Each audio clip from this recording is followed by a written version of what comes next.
ಇವತ್ತೊಂದು ಪ್ರಾಣ ಕಾಪಾಡ್ತೀವಿ ನೋಡಿ. ಇವನು KD ಸೂರಿ ಇವತ್ತು ನೀರಲ್ಲಿ ಮುಳುಗೋಗ್ತಾ ಇದ್ದ ನೋಡಿ. ಅವನು ಸುಬ್ಬ ಹೋಗಿ ಎಳ್ಕೊಂಡ್ ಬಂದ ಅವನ್ನ ಕೂದ್ಲಿಟ್ಕೊಂಡು.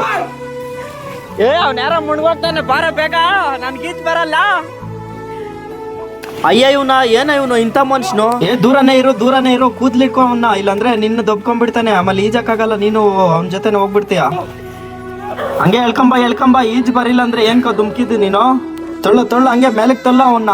ನೀರೇನಾದ್ರು ನುಂಗವನೇನೋ ನೋಡ, ಅವನ್ನ ಉಲ್ಟಾ ಮಾಡೋ ಅಲ್ಲಿ ಮಲ್ಸ್ಬಿಟ್ಟು.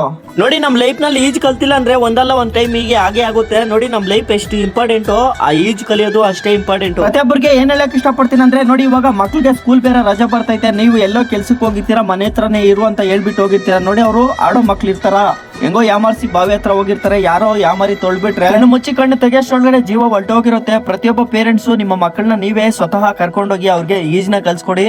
ಇದನ್ನಂತೂ ಯಾರು ಕೇರ್ಲೆಸ್ ಅಂತೂ ಮಾಡಕ್ ಹೋಗ್ಬೇಡ್ರಿ ಸ್ನೇಹಿತರೆ. ಈಜ್ ಕಲಿಯೋದ್ರ ಬಗ್ಗೆ ಜನ ತುಂಬಾ ಕೇರ್ಲೆಸ್ ಮಾಡ್ತೀರಾ. ನೋಡಿ ಈಜ್ ಕಲ್ತಿಲ್ಲ ಅಂದ್ರೆ ಎಷ್ಟು ಅನಾನುಕೂಲ ಆಗುತ್ತೆ ಅಂತ ಈ ವಿಡಿಯೋನ ನೋಡಿದ್ರೆ ಗೊತ್ತಾಗುತ್ತೆ. ನೋಡಿ KD ಸೂರಿ ನಿಜಕ್ಕೂ ಗ್ರೇಟ್, ಅವ್ನಿಗೆ ಈಜ್ ಬರುತ್ತೆ. ನೋಡಿ ನಮ್ ಜನಕ್ಕೆ ಒಂದು ಅನುಕೂಲ, ಒಂದು ಇನ್ಫಾರ್ಮೇಶನ್ ವಿಡಿಯೋ ಮಾಡೋಣ ಅಂತ ಹೇಳಿದಕ್ಕೆ ಎಷ್ಟು ಚೆನ್ನಾಗಿ ಆಕ್ಟಿಂಗ್ ಮಾಡ್ದ.